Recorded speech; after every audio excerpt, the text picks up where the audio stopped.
Welcome to top 9 news. Revanth రెడ్డిని కలిసిన మరో బీఆర్ఎస్ ఎమ్మెల్యే. చాలా మంది బీఆర్ఎస్ ను వీడేందుకు సిద్ధంగా ఉన్నారన్న మాజీ ఎంపీ. మా జిల్లాను మారిస్తే ఊరుకోబోనన్న ఎమ్మెల్సీ. ఇలాంటి టాప్ 9 వార్తలు తెలంగాణ పాలిటిక్స్ లో చూద్దాం. మరో బీఆర్ఎస్ ఎమ్మెల్యే సీఎం రేవంత్ రెడ్డిని కలిశారు. రేవంత్ రెడ్డి నివాసానికి వెళ్లారు ఎమ్మెల్యే ప్రకాష్ గౌడ్. సీఎం ను మర్యాదపూర్వకంగా కలిశారు. అయితే ఇటీవలే కొందరు బీఆర్ఎస్ ఎమ్మెల్యేను రేవంత్ రెడ్డిని కలవడంతో పార్టీ మారుతున్నారని ప్రచారం జరిగింది. తాజాగా ప్రకాష్ గౌడ్ కూడా సీఎం ను కలవడం ప్రాధాన్యత సంతరించుకుంది.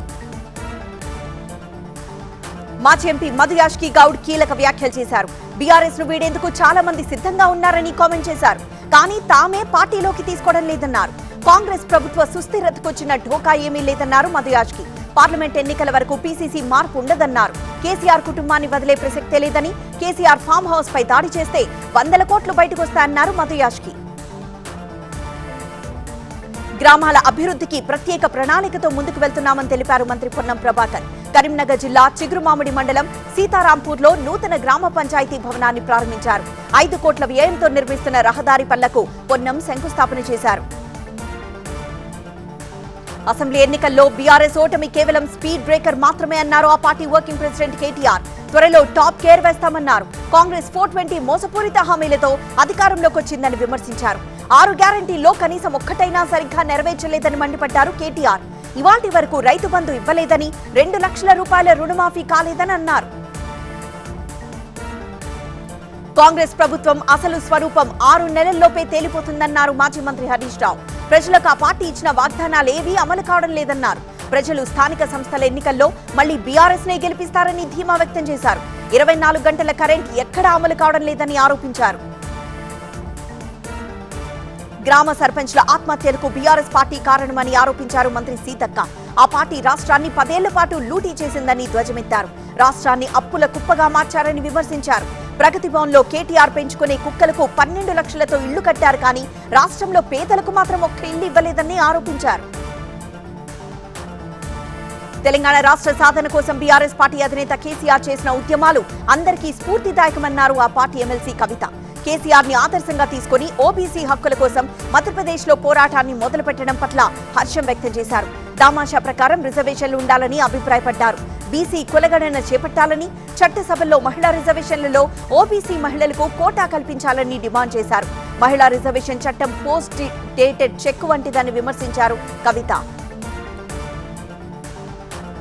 సీఎం రేవంత్ రెడ్డి నోటికి హద్దు అదుపు లేదని ఆగ్రహం వ్యక్తం చేశారు బీఆర్ఎస్ సీనియర్ నేత కడియం శ్రీహరి. మీరు తిడుతుంటే తాము పడుతూ ఉంటామా అని ప్రశ్నించారు. తమకి కూడా చీము నెత్తురున్నాయని వ్యాఖ్యానించారు. సీఎం కుండవలసిన హుందాతనం రేవంత్ లో లోపించిందన్నారు కడియం. పెద్దపల్లి జిల్లాను మారిస్తే ఉద్యమం తప్పదన్నారు ఎమ్మెల్సీ భానుప్రసాద్ రావు. జిల్లాలను కుదించాలని కాంగ్రెస్ చూస్తోందని, జిల్లాలను మారిస్తే ఊరుకునే ప్రసక్తే లేదన్నారు. బీఆర్ఎస్ ఆధ్వర్యంలో పెద్ద ఎత్తున ఉద్యమం చేస్తామన్నారు భానుప్రసాద్ రావు. మరోవైపు భవిష్యత్తులో శ్రీధర్ బాబు సీఎం అవుతారని ఆశిస్తున్నానని కామెంట్ చేశారు.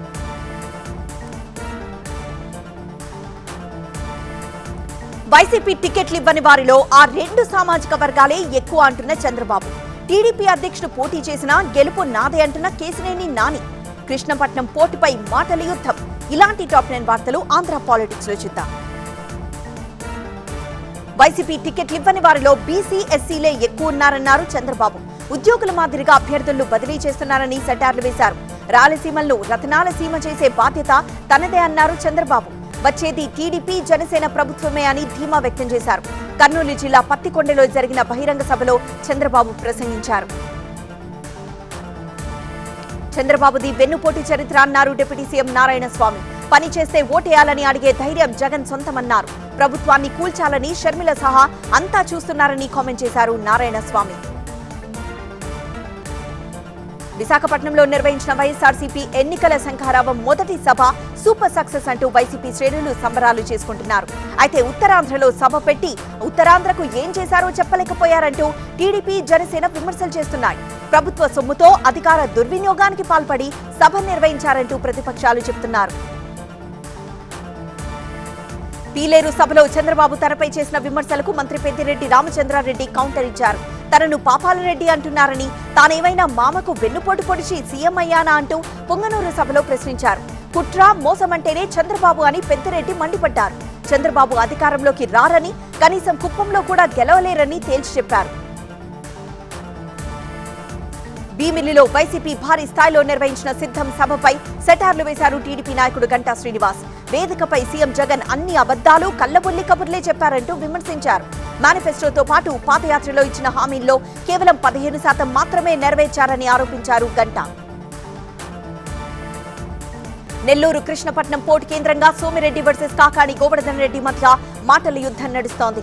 కృష్ణపట్నం పోర్టులో కంటైనర్ టెర్మినల్ తరలిపోతుందని సోమిరెడ్డి ఆరోపించగా ఆయనకి ఇచ్చారు మంత్రి కాకాణి కౌంటర్ ఇచ్చారు. కంటైనర్ టెర్మినల్ ఎక్కడికి వెళ్లడం లేదని, ఉద్యోగులు ఆందోళన పడాల్సిన అవసరం లేదన్నారు కాకాణి. మరోవైపు టెర్మినల్ తరలింపు అవాస్తవమని వివరణ ఇచ్చింది కృష్ణపట్నం పోర్టు సంస్థ. రాజకీయాల నుంచి తాను తాత్కాలికంగా తప్పుకుంటున్నట్లు గుంటూరు ఎంపీ గల్లా జయదేవ్ ప్రకటించారు. ఇకపై పూర్తిగా వ్యాపారాలపై దృష్టి పెడతానన్నారు. మళ్లీ అవకాశం వస్తే తిరిగి పోటీ చేస్తానని తెలిపారు. అయితే తెలుగుదేశం పార్టీకి రాజీనామా చేయడం లేదని వెల్లడించారు. కేంద్ర, రాష్ట్ర ప్రభుత్వాల మధ్య సంబంధాలు బాగుండాలని వ్యాఖ్యానించారు జయదేవ్. నందిగామ వైఎస్ఆర్ కాంగ్రెస్ పార్టీ ఆత్మీయ సమావేశంలో ఎంపీ కేశినేని నాని కీలక వ్యాఖ్యలు చేశారు. విజయవాడ నుంచి చంద్రబాబు పోటీ చేసినా గెలవరని, చంద్రబాబుపై 3 లక్షల ఓట్ల మెజార్టీతో తానే గెలుస్తానన్నారు. తాను ఢిల్లీ స్థాయి వ్యక్తినని, ఓడిపోయిన లోకేష్ ఎంత అని ప్రశ్నించారు కేశినేని నాని. మా పార్టీని కాంగ్రెస్ లో విలీనం చేయబోమంటున్న కోదండరాం. సిరిసిల్లలో బీఆర్ఎస్ కు షాక్ ఇచ్చిన కౌన్సిలర్లు. హైదరాబాద్ లో బర్మా దేశానికి చెందిన వ్యక్తి దారుణ హత్య. ఇలాంటి టాప్ 9 వార్తలు ఇప్పుడు చూద్దాం. జనసమితిని కాంగ్రెస్ లో విలీనం చేయబోమన్నారు ఎమ్మెల్సీ కోదండరాం. కేంద్రంలో కాంగ్రెస్ ప్రభుత్వ ఏర్పాటుకు సహకరిస్తామన్నారు. ప్రజాపాలన అందించడమే కాంగ్రెస్ లక్ష్యమన్నారు కోదండరాం. బీఆర్ఎస్ ధోరణిని ప్రజలు అర్థం చేసుకోవాలని, పీవీ జిల్లాపై ప్రభుత్వం నిర్ణయం తీసుకోవాలన్నారు. బీజేపీ నాయకురాలు డీకే అరుణ ఛాలెంజ్ స్వీకరించారు కాంగ్రెస్ నేత వంశీచంద్ర రెడ్డి. అరుణ కాంగ్రెస్ లో ఉన్నప్పుడు మహబూబ్ నగర్ లోక్సభ అభ్యర్థిగా పోటీ చేయాలంటే 15 కోట్లు ఇవ్వాలని ఎన్నికల కమిటీని అడిగారని వంశీచంద్ర చేసిన ఆరోపణను ఆమె ఖండించారు. దీనిపై ఏ దేవాలయంలో అయినా ప్రమాణానికి సిద్ధమని సవాల్ విసిరారు. దీన్ని స్వీకరించిన వంశీచంద్ర మహబూబ్ నగర్ జిల్లా కేంద్రంలోని రామాలయానికి వచ్చారు. సిరిసిల్ల మున్సిపాలిటీలో ముసరం పుట్టింది. చైర్పర్సన్ జిందం కళా చక్రపాణిపై తిరుగుబాటి జెండా ఎగురవేశారు 16 మంది కౌన్సిలర్లు. కేటీఆర్ సిరిసిల్ల టూర్ కి కొన్ని గంటల ముందు బీఆర్ఎస్ కి షాక్ ఇచ్చారు కౌన్సిలర్లు. అంతేకాదు, ఈ కౌన్సిలర్లందరూ క్యాంప్ కు తరలి వెళ్లడం సంచలనంగా మారింది.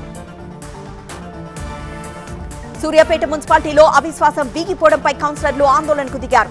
మున్సిపల్ చైర్పర్సన్ పెరుమాళ్ల అన్నపూర్ణపై నిన్న ప్రవేశపెట్టిన అవిశ్వాస తీర్మానం సభ్యుల గైర్హాజరుతో కోరం లేకుండా పోయింది. రెబల్ కౌన్సిలర్లు సహా కాంగ్రెస్ వర్గం ఎవ్వరూ రాకపోవడంతో విశ్వాస పరీక్షను బీఆర్ఎస్ గట్టెక్కినట్లయింది. ఈ పరిస్థితికి 45వ వార్డ్ కౌన్సిలర్ గుండూరి పావని కృపాకర్ కారణమంటూ అసమ్మతి వర్గమంతా ఆందోళనకు దిగింది. తోపులాటలో కౌన్సిలర్ నిఖిల దిలీప్ రెడ్డి గాయపడ్డారు. బిల్లులు రాలేదని సర్పంచ్లు ఆత్మహత్యలు చేసుకోవద్దన్నారు పాలకుర్తి ఎమ్మెల్యే యశస్విని రెడ్డి. త్వరలోనే సర్పంచ్లకు రావాల్సిన బకాయిలు ప్రభుత్వం చెల్లిస్తుందన్నారు. వరంగల్ జిల్లా రాయపర్తి మండల కేంద్రంలోని ఎంపీడీఓ కార్యాలయంలో 98 మంది కళ్యాణలక్ష్మి, షాదీ ముబారక్ లబ్ధిదారులకు చెక్కులను పంపిణీ చేశారు ఎమ్మెల్యే యశస్విని రెడ్డి. సికింద్రాబాద్ రైల్వే స్టేషన్ సమీపంలోని ఆల్ఫా హోటల్ కు బాంబు బెదిరింపొచ్చింది.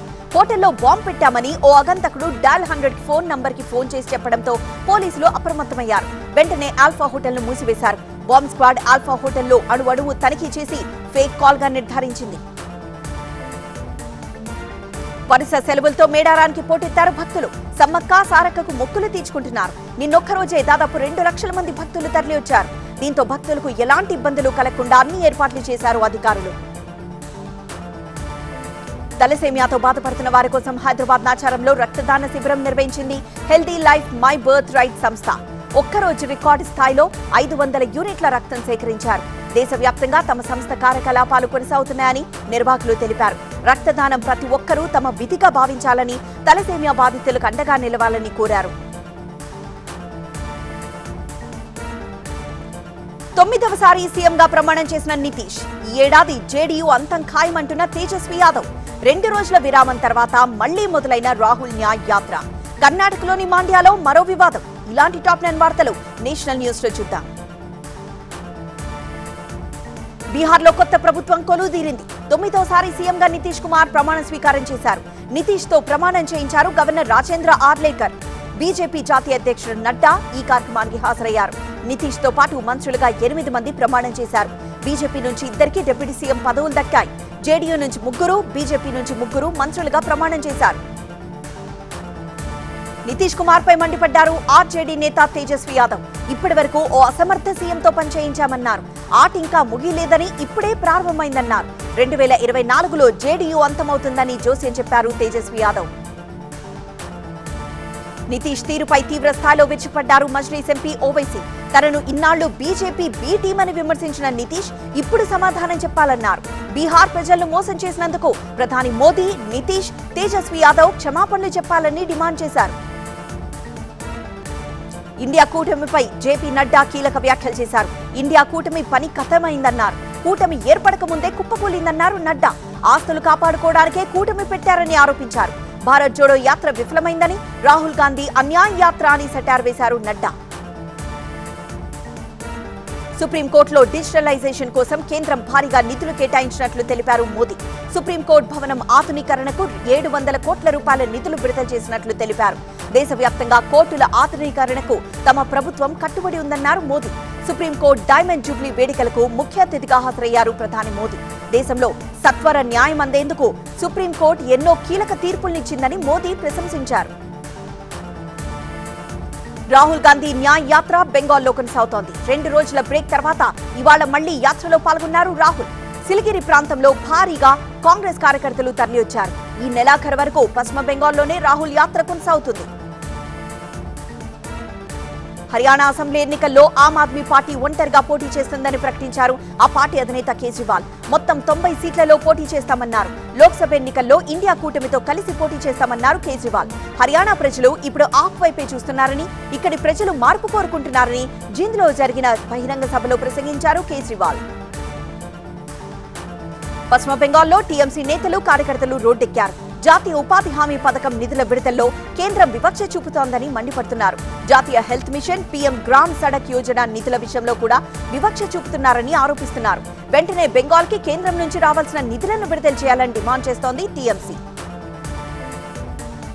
కర్ణాటకలోని మాండ్యాలో ఉద్రిక్తత ఏర్పడింది. హిందూ సంఘాలు ఏర్పాటు చేసిన జెండాలను పోలీసులు తొలగించారు. దీంతో పోలీసుల తీరుపై హిందూ సంఘాలు మండిపడుతున్నాయి. పోలీసుల తీరుకు నిరసనగా బీజేపీ, జేడీయూ నేతలు, కార్యకర్తలు మాండ్యాలో ఆందోళనకు దిగారు. అయితే పోలీసులు వారిని చెదరగొట్టారు. ఏలూరు జిల్లాలో పెద్ద పులి కలకలం. నాగోబా జాతరలో కీలక ఘట్టం. కుక్కలకు మత్తు మందిచ్చి దోపిడీ. ఇలాంటి టాప్ 9 న్యూస్ పల్లె వార్తల్లో చూద్దాం. నాగోబా జాతరలో భాగంగా కేస్లాపూర్ ఆలయం నుండి ప్రారంభమైన గంగా జల సేకరణ మహాపాదయాత్ర హస్తిన మడుగకు చేరింది. మిశ్రం వంశీయులు నియమనిష్టలతో రాళ్లు రప్పలు దాటుతూ కొండ కోణంలోంచి శ్వేతనాగును తలపిస్తూ గోదావరి నదీ తీరానికి చేరారు. అక్కడ పుణ్య గోదావరికి ప్రత్యేక పూజలు నిర్వహించి గంగా జలాన్ని సేకరించారు. 5 మండలాలు, 18 గ్రామాలు, 26 మారుమూల గ్రామాల మీద సాగుతోంది ఈ యాత్ర. పెద్దపల్లి జిల్లా బీజేపీలో విభేదాలు బయటపడ్డాయి. జిల్లా అధ్యక్షులుగా నియమితులైన తర్వాత తొలిసారి జిల్లాకొచ్చారు చంద్రుపట్ల సునీల్ రెడ్డి. ఈ కార్యక్రమంలో మాజీ ఎమ్మెల్యే గుజ్జల రామకృష్ణారెడ్డి, రాష్ట్ర ప్రధాన కార్యదర్శి దుగ్గ్యాల ప్రదీప్ రావు వర్గాల మధ్య ఘర్షణ చోటు చేసుకుంది. కాకినాడ రూరల్ జేఎస్టీయూకే క్రీడా ప్రాంగణంలో 8 లైన్ల సింథటిక్ ట్రాక్ నిర్మాణ పనులు ప్రారంభమయ్యాయి. ఎంపీ వంగ గీతా విశ్వనాథ్, ఎమ్మెల్యేలు ద్వారంపూడి చంద్రశేఖర్, కురసాల కన్నబాబు, యూనివర్సిటీ వీసీ ప్రసాద్ రాజు, ఎమ్మెల్సీ పద్మశ్రీ, చైర్మన్ రాగిరెడ్డి, చంద్రకళ, దీప్తి భూమి పూజలో పాల్గొన్నారు. ఏలూరు జిల్లా నిడమర్రు మండలం మందలపర్రులో టీటీడీ ఆధ్వర్యంలో వెంకటేశ్వర స్వామి వైభవోత్సవాలు ఘనంగా జరిగాయి. Trust board member Gadiraju Venkata Subbaraju చొరవతో తిరుమలను పోలిన నమూనా ఆలయాన్ని నిర్మించి ఈ వేడుకను నిర్వహించారు. లక్షలు అప్పు చేసి గ్రామాలకు నీళ్లు తోలుతున్న బిల్లులు రావడం లేదంటూ ప్రకాశం జిల్లా ఎర్రగొండపాలెం పెద్దారవీడు మండలం ట్యాంకర్ల యజమానులు ఆందోళనకు దిగారు. మంత్రి ఆదిమూలపు సురేష్ తో పాటు నూతనంగా వచ్చిన ఇన్ఛార్జ్ తాడిపత్రి చంద్రశేఖర్ ను ఎన్నిసార్లు అడిగినా సమస్యకు పరిష్కారం దొరకలేదంటున్నారు వారు. హేమంత్ సోరెన్ కు ఈడీ సమన్లపై జేఎంఎం కార్యకర్తల ఆందోళన. తమిళనాడులో గవర్నర్ తీరుపై ఆందోళన. తాజ్ మహల్ చెంతకు తరలి వస్తున్న దేశ విదేశీ పర్యాటకులు. ఇలాంటి టాప్ 10 వార్తలు మెట్రో న్యూస్ లో చూద్దాం. నితీష్ కుమార్ ప్రమాణ స్వీకారం సందర్భంగా పాట్నాకు వచ్చిన జేపీ నడ్డా గవర్నర్ ను కలిశారు. మర్యాదపూర్వకంగా గవర్నర్ ఆర్లేకర్ ను కలిశారు నడ్డా. బీజేపీ జాతీయ అధ్యక్షుడితో పాటు మరికొందరు నేతలు బీహార్ గవర్నర్ ను కలిశారు. ఉత్తరాఖండ్ సీఎం పుష్కర్ సింగ్ ధామీ రుద్రప్రయాగ్ లో పర్యటించారు. ఈ సందర్భంగా రోడ్ షో నిర్వహించగా భారీ జనం తరలివచ్చారు. మరోవైపు ఫిబ్రవరి 5న యూనిఫామ్ సివిల్ కోడ్ బిల్లును అసెంబ్లీలో పాస్ చేస్తామని కామెంట్ చేశారు ముఖ్యమంత్రి. జార్ఖండ్ రాజధాని రాంచీలో జేఎంఎం కార్యకర్తలు నేతలు ఆందోళనకు దిగారు. సీఎం హేమంత్ సోరెన్ కు ఈడీ సమన్లు జారీ చేయడంపై మండిపడుతున్నారు వారు. తమిళనాడులో గవర్నర్ తీరుపై నిరసనలు వ్యక్తమవుతున్నాయి. సిపిఐ, వీసీకేతో పాటు మరికొన్ని పార్టీలు తిరువురులో ఆందోళనకు దిగాయి. దీంతో నిరసనకారులను అరెస్ట్ చేశారు పోలీసులు. హర్యానా సీఎం మనోహర్ లాల్ ఖట్టర్ పానీపట్లో పర్యటించారు. ఎలక్ట్రిక్ బస్సులను ప్రారంభించి అందులో కొద్ది దూరం ప్రయాణించారు ముఖ్యమంత్రి. కాలుష్య నివారణకు ఎలక్ట్రిక్ బస్సులు దోహదం చేస్తాయని తెలిపారు ఖట్టర్. హర్యానాలో మరికొన్ని ఎలక్ట్రిక్ బస్సులను ప్రవేశపెడతామని ప్రకటించారు సీఎం. ప్రపంచంలోని 7 అద్భుతమైన తాజ్ మహల్ చెంతకు పర్యాటకులు క్యూ కడుతున్నారు. దేశ విదేశాల నుంచి తరలి వస్తున్నారు. తాజాగా మెల్డోవన్ మాజీ ప్రధాని కుటుంబ సభ్యులు తాజ్ మహల్ ని సందర్శించారు. పాలరాతితో నిర్మించిన కట్టడాన్ని చూసి పరవశించిపోయారు. తమిళనాడులోని మదురైలో మునియాండి స్వామి ఆలయంలో ఉత్సవాలు ఘనంగా జరుగుతున్నాయి. ఈ సందర్భంగా భక్తులకు బిర్యానీ ప్రసాదంగా పంచిపెట్టారు. మునియాండి స్వామి ప్రసాదం కోసం వందలాది భక్తులు క్యూ కట్టారు.